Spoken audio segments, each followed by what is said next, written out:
Hello students, subject mental health nursing में हम पढ़ रहे थे न्यूरोटिक डिसऑर्डर जिसे हम न्यूरोसिस भी कहते हैं।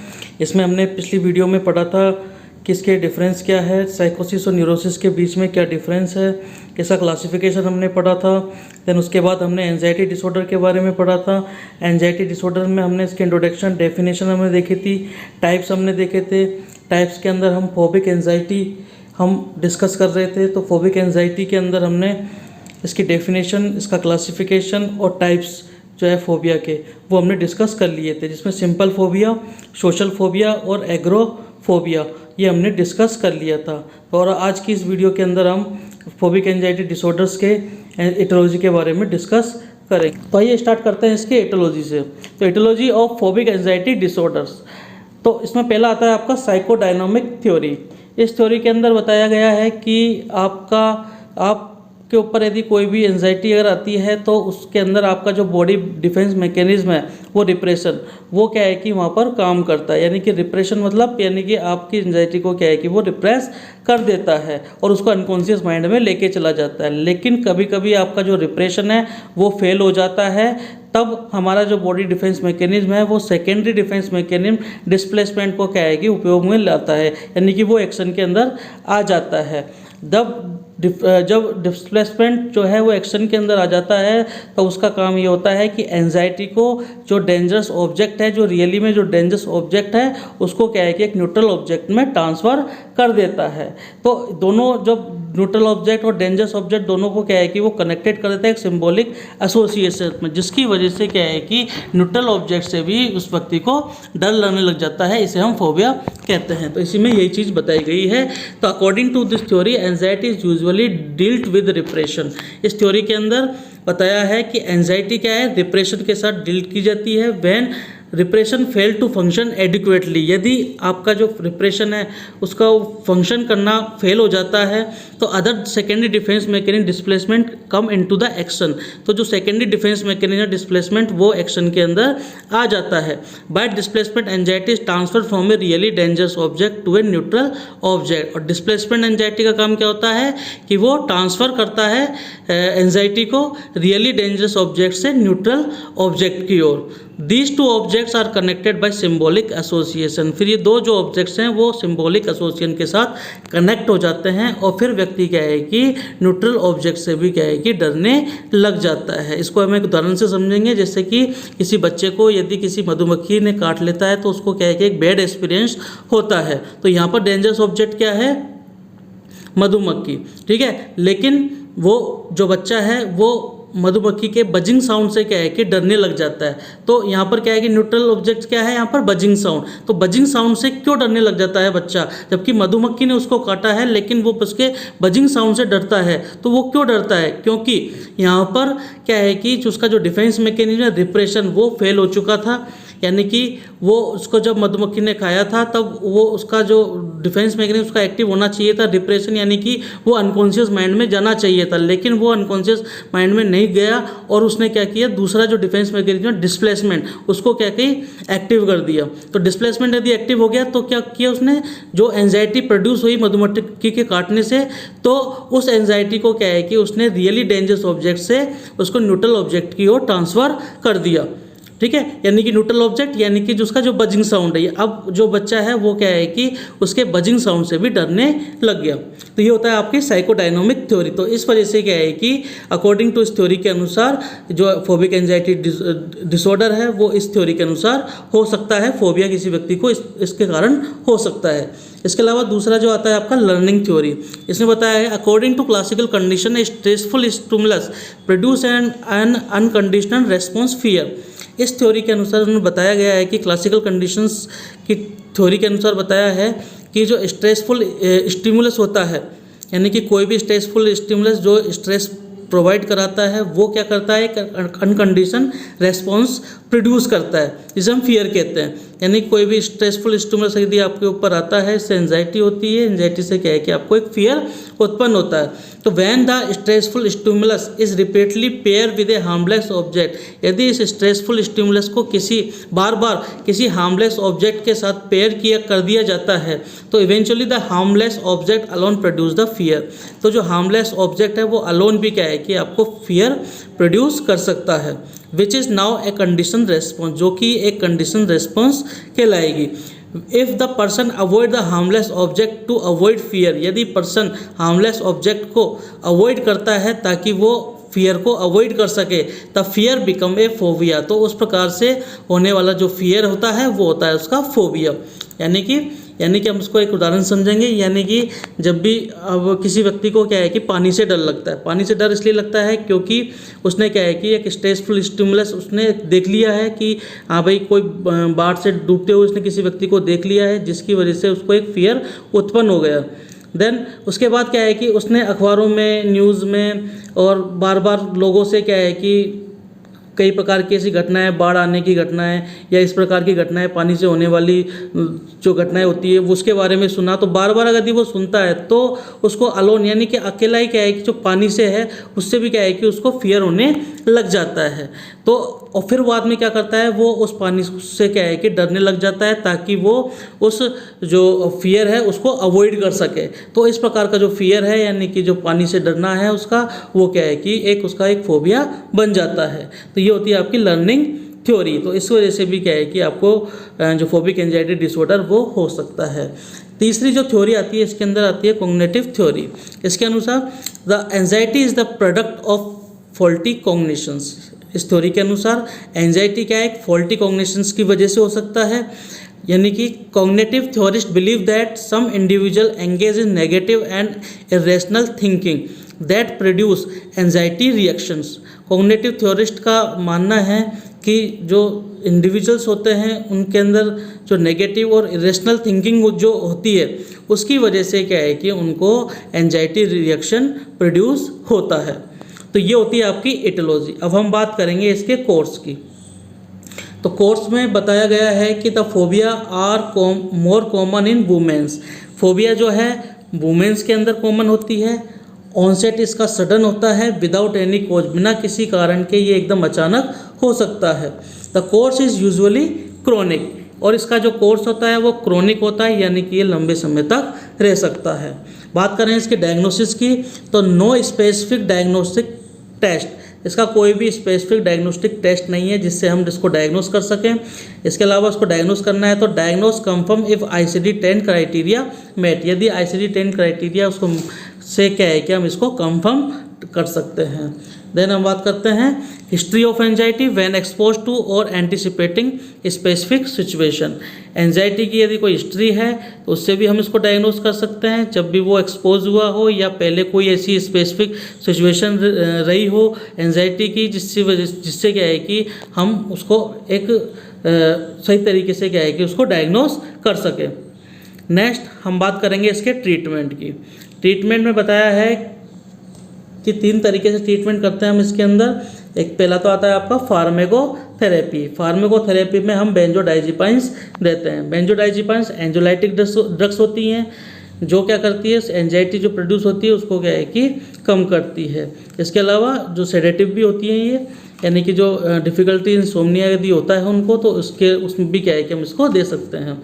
तो एल्पाजोरम हम इसके अंदर देते हैं, कोलंजीपाम हम देते हैं, लोराजीपाम एंड डायजीपाम इसके अंदर हम देते हैं। इसके अलावा एंटी डिप्रेसेंट जो क्या है कि डिप्रेशंस होती है, जैसे कि सोशल फोबिया वगैरह होता है या एग्रोफोबिया होता है, उसके अंदर हम इसका मेनली यूज़ करते हैं एंटी डिप्रेसेंट का, जिसमें हम क्या है कि इमिपेरामिन और सर्टेलाइन और फेनल्जिन इसके अंदर हम उपयोग में लेते हैं। बात करते हैं हम बिहेवियर थेरेपी की सेकंड ट्रीटमेंट। इसमें क्या करते हैं हम डिसेंसिटाइजेशन थेरेपी देते हैं। डिसेंसिटाइजेशन थेरेपी क्या होती है, to gradually reintroduce the fear situation. इसमें क्या होता है इस थेरेपी के अंदर कि जो व्यक्ति होता है उसको दोबारा से क्या है कि फियर सिचुएशन के साथ ग्रेजुअली धीरे धीरे क्या है कि उसके साथ क्या है कि रीइंट्रोड्यूस कराया जाता है। While coaching the patient on relaxation technique, लेकिन इसके लिए क्या है कि पेशेंट को कोचिंग दी जाती है, उसको टीच कराया जाता है रिलैक्सेशन टेक्निक्स के बारे में। उसको muscle relaxation, deep breathing exercise, listening to calm musics, इसके बारे में पहले क्या है कि इन टेक्निक्स के बारे में बता दिया जाता है, और फिर बाद में क्या है कि उसको रिलैक्स करने के बाद उसको बार बार क्या है कि उस फियर सिचुएशन में लेके जाते हैं। तो जितनी बार उसको लेके जाते हैं तो धीरे धीरे क्या है कि उसका जो फियर होता है जिस चीज़ से उसको, तो उससे क्या है कि उसका फियर धीरे धीरे कम होने लग जाता है। नेक्स्ट हम बात करते हैं असर्टिव ट्रेनिंग की। असर्टिव ट्रेनिंग इसमें क्या होता है, to help the patient become assertive in her interpersonal interaction. इसमें क्या करते हैं हम कि पेशेंट की हेल्प करते हैं ताकि जो उसके इंटरपर्सनल जो इंटरेक्शंस हैं वो क्या है कि सही तरीके से उनके अंदर चेंजेस ला सके, उनके अंदर क्या है कि सही तरीके से इमोशनल बिहेवियर पैटर्न को क्या है कि डेवलप कर सकें। तो असर्टिव ट्रेनिंग एक प्रकार की ट्रेनिंग होती है जो कि क्या है कि पेशेंट्स को दी जाती है, जो ताकि उसके जो इमोशंस हैं उनके अंदर चेंजेस लाया जा सके और उनके जो अदर बिहेवियर पैटर्न है उनके अंदर क्या है कि चेंजेस लाया जा सके।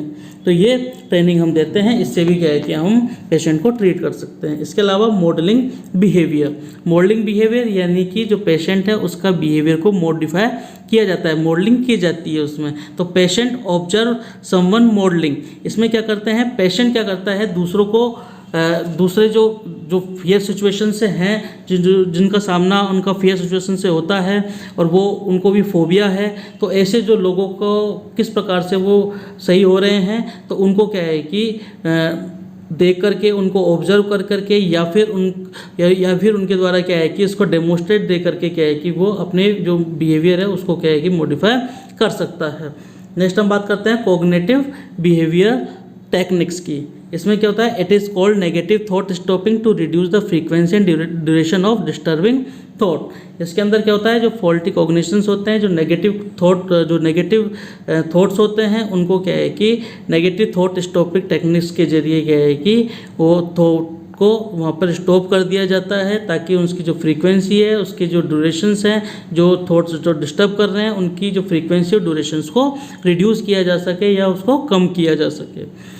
तीसरी आती है आपकी साइकोथेरेपी। इसके अंदर अपन सपोर्टिव साइकोथेरेपी हम इसके अंदर यूज करते हैं। इट इज़ हेल्पफुल, ये हेल्पफुल होती है adjunct to behaviour therapy and drug treatment, यानी कि हम जब ड्रग ट्रीटमेंट और बिहेवियर थेरेपी देते हैं तो उसके बीच में एक जुड़ाव का ये काम करती है सपोर्टिव साइकोथेरेपी। तो ये तो होता है इसका ट्रीटमेंट। अब हम बात करेंगे इसके नर्सिंग मैनेजमेंट की। नर्सिंग मैनेजमेंट में हम सबसे पहले इसका नर्सिंग असेसमेंट करते हैं। तो during assessment the nurse should make observation of thought process, communication, psychomotor and physiological responses. Assessment के दौरान जो नर्स है उसको क्या है कि जो पेशेंट है उसके जो थॉट प्रोसेस है, उसका जो कम्युनिकेशन है, उसका जो साइकोमोटर एक्टिविटीज़ होती हैं, फिजियोलॉजिकल जो रेस्पॉन्सेज होते हैं उनको क्या है कि ऑब्जर्व करना होता है। The nurse use directive question to elicit subjective informations. तो नर्स है डायरेक्ट क्वेश्चन कर सकती है, सब्जेक्टिव इंफॉर्मेशंस ले सकती है पेशेंट से about how the patient is currently feeling, कि पेशेंट किस प्रकार की कैसे फील कर रहा है, and what happened before the onset of symptoms, और सिम्टम्स होने से पहले उसके साथ क्या क्या चीज़ घटित हुई। तो ये आदि क्वेश्चंस कर करके क्या है कि वो उससे क्या है कि उसका असेसमेंट कर सकती है। Ask the patient about other physical symptoms such as muscle ache eating pattern, sleeping pattern and non verbal fatigue. इसके अलावा जो नर्स होती है वो पेशेंट से पूछ सकती है उसके फिजिकल सिम्टम्स के बारे में। कोई भी फिजिकल सिम्टम्स यदि उसको हो रहे हैं, जैसे कि कोई मसल सेक हो रही है, या उसका ईटिंग पैटर्न क्या है, स्लीपिंग पैटर्न डिस्टर्ब हो रहा है नहीं हो रहा, या नॉन वर्बल फटीग उसको हो रहा है, तो इन चीज़ों के बारे में क्या है कि वो फिजिकल सिम्टम्स के बारे में क्या है कि उसके पूछती है, उससे असेस करती है। इसके अलावा असेस फॉर कम्युनिकेशन पैटर्न, उसका कम्युनिकेशन पैटर्न भी क्या है कि यहाँ पर असेस किया जाता है।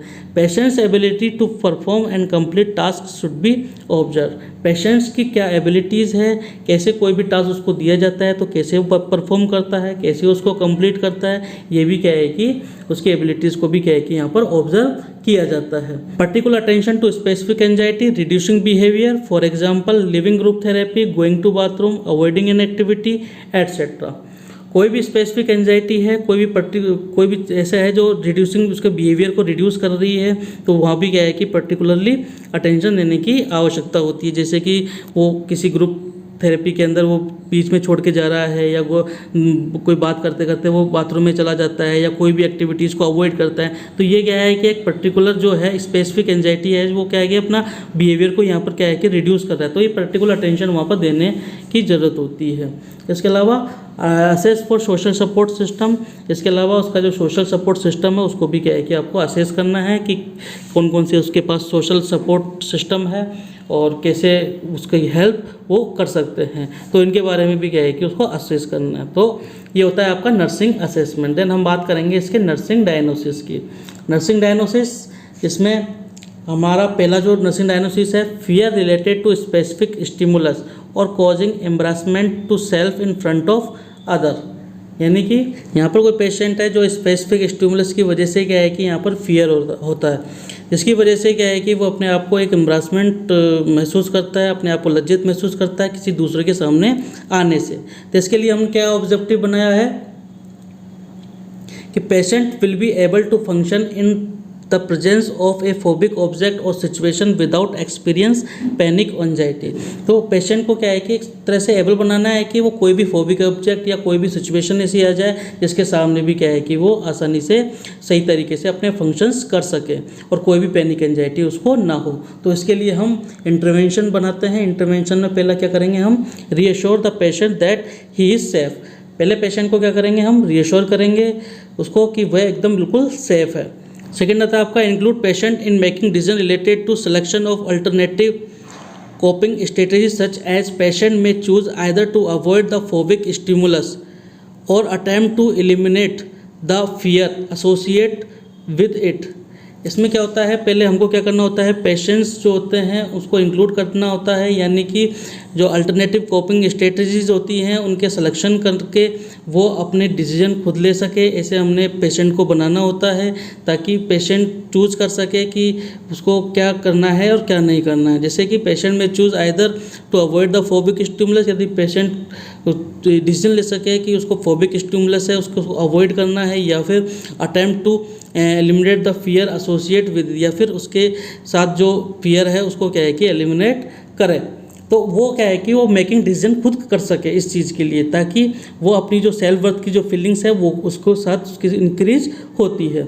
If the patient elect to work on eliminating the fear techniques of desensitization may be employed. यदि पेशेंट्स कोई भी वर्क करने से, कोई भी फियर करने से क्या है कि इलेक्ट करता है अपने आप को, तो डिसेंसिटाइजेशंस को क्या है कि टेक्निक जो होती है वो क्या है कि वहाँ पर उपयोग में ली जाती है, जिससे क्या है कि पेशेंट होता है वो कोई भी फियर की वजह से कोई भी वर्क को इलेक्ट न कर सके। Encourage patient to explore underlining feeling that may be contributing to a irrational feeling. Patient को एनकरेज करना होता है ताकि जो उसकी फीलिंग्स होती हैं, जो इरेशनल फीलिंग जो होती हैं वो जो कंट्रीब्यूट हो रही हैं वो क्या है कि उसको एक्सप्लोर किया जा सके। यानी कि जो इरेशनल फीलिंग्स होती हैं वो क्या है कि उसको एक फियर प्रोड्यूस कराती हैं, तो पेशेंट को एनकरेज करना होता है कि जो ऐसी फीलिंग्स होती है उसको क्या है कि वो एक्सप्लोर करें। नेक्स्ट आता है आपका सेकंड जो नर्सिंग डायग्नोसिस है वो आता है social isolation related to fear of being in a place from which one is unable to escape. यानी कि पेशेंट को क्या है कि सोशल आइसोलेशन है related to fear of being in place, यानी कि किसी प्लेसेस से उसको डर लगने लग जाता है जिसकी वजह से वो अपने आप को आइसोलेट कर लेता है, सोशल आइसोलेशन कर लेता है और वो वहाँ से उस चीज़ से एस्केप नहीं होना चाहता, यानी कि अनेबल टू एस्केप है वो। तो इसके लिए हमने क्या ऑब्जेक्टिव तैयार किया है, patient will voluntary participate in group activities with fear. Patient जो होता है वो वॉलेंट्री तरीके से पार्टिसिपेट करेगा ग्रुप एक्टिविटीज़ में, पीयर के साथ, जो भी उसके पीएस मेंबर हैं उनके साथ क्या है कि वो पार्टिसिपेट करेगा। तो इस प्रकार का जो ऑब्जेक्टिव हम बनाते हैं तो उसके लिए क्या है कि हमको इंटरवेंशन करना होता है। तो इंटरवेंशन में आपका पहला आता है Conway and accepting attitudes and unconditional positive regards, make brief frequent contacts, be honest and keep all promises. Patient को क्या है कि अनकंडीशनल्स जो हैं पॉजिटिव रिगार्ड्स देने होते हैं, यानी कि कोई भी काम वो अच्छा करता है, कोई भी चीज़ अच्छी करता है तो उसको क्या है कि पॉजिटिव रिगार्ड्स देने होते हैं अनकंडीशनल रूप से, और उसके जो एटीट्यूड्स है उसको एक्सेप्ट करना होता है। मेक ब्रीफ फ्रीक्वेंट कॉन्टैक्ट्स, उसके साथ क्या है कि जो कॉन्टैक्ट्स हैं वो ब्रीफ में आपको लेने होते हैं। ऑनेस्टी बिहेवियर उसके साथ करना होता है, और जो भी प्रॉमिस आप उसके साथ करते हो तो वो क्या है कि आपको पूरे करने होते हैं। तो इन तरीके से क्या है कि आप उसका ट्रस्ट जीत सकते हो, इससे आप उसका ट्रस्ट जीत सकते हो, जिससे क्या है कि वो जो आइसोलेशंस हैं उसका सोशल आइसोलेशंस वो दूर हो सकता है, आपसे मिलेगा जुलेगा, बातचीत करेगा।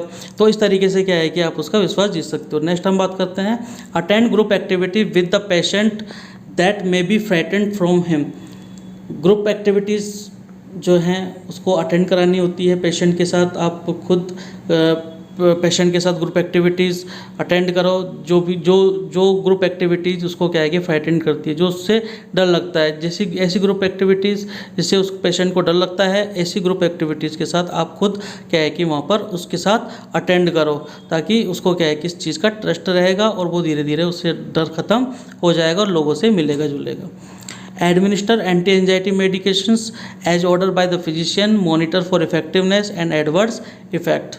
इसके अलावा जो भी फिजिशियंस ऑर्डर करते हैं, जो भी मेडिसिन्स एंटी एंजाइटी मेडिसिन्स हैं, वो उसको एडमिनिस्टर कराने होती है। इसके साथ साथ उसके मेडिसिन्स के क्या इफेक्टिव है, क्या उसके एडवर्स इफेक्ट है, उसको भी क्या है कि मॉनिटर करना होता है। नेक्स्ट हम बात करते हैं discuss with the patient sign and symptoms of increasing anxiety and technique to interrupt the response, for example relaxation exercise and thought stopping. Patients के साथ डिस्कस करना है उसके साइन एंड सिम्टम्स के बारे में, कैसे उसकी एंजाइटी इंक्रीज होती है, जो उसकी एंजाइटी को इंक्रीज कराती है, साइन एंड सिम्टम्स के बारे में उसके साथ डिस्कस करना है। और टेक्निक्स जो है रेस्पॉन्स को जो इंटरप्ट करती है उसके रेस्पॉन्स को, ऐसे टेक्निक्स का क्या है कि वहाँ पर यूज करना है, डिस्कस करनी है उसके साथ, जैसे कि relaxation exercise and thought stopping, यानी कि रिलैक्स उसको बताना है कि रिलैक्सेशन एक्सरसाइज या थॉट स्टॉपिंग की वजह से आप के जो भी थॉट्स वगैरह आते हैं या आप के अंदर जो भी फियर वगैरह आता है, तो आप उन ऐसे रेस्पॉन्स को क्या है कि इंटरप्ट कर सकते हो इन टेक्निक्स की मदद से। और उसके साथ क्या है कि आपको डिस्कस करना है उसके साइन एंड सिम्टम्स जो क्या है कि उसके एंजाइटी को बढ़ाते हैं, और टेक्निक्स के बारे में आपको डिस्कस करना होता है। नेक्स्ट आता है आपका give recognitions and positive reinforcement for voluntary interaction with other. इसमें क्या करना है आपको कि जो पेशेंट्स है उसको पॉजिटिव रेनफोर्समेंट देना है। यदि कोई वो किसी दूसरे वॉलंटरी तरीके से क्या है कि इंटरेक्ट करता है, यानी कि अपनी इच्छा अनुसार किसी दूसरे लोगों से मिलता है, तो उसको क्या है कि पॉजिटिव रेनफोर्समेंट करना है, उसको पहचानना है, उसको रिकॉग्निशंस करना है उस चीज़ को, ऐसी बातों को कि वो अपनी इच्छा से क्या है कि दूसरे से मिल रहा है, तो उसको पहचान करके और उसको क्या है कि सही तरीके से पॉजिटिव रेनफोर्समेंट देना होता है। तो ये थे हमारे फोबिक एंजाइटी डिसऑर्डर, जिसका हमने आज ट्रीटमेंट, मैनेजमेंट और एटियोलॉजी के बारे में डिस्कस किया। नेक्स्ट जो वीडियो हम पढ़ेंगे वो आएगी हमारी पैनिक एंजाइटी, या जो भी आगे है जनरलाइज एंजाइटी डिसऑर्डर्स हैं, या सेपरेशन एंजाइटी डिसऑर्डर्स है, सोशल एंजाइटी डिसऑर्डर्स है, इनके बारे में हम आपको आगे की वीडियोज़ में डिस्कस करेंगे। तो तब तक के लिए थैंक्स।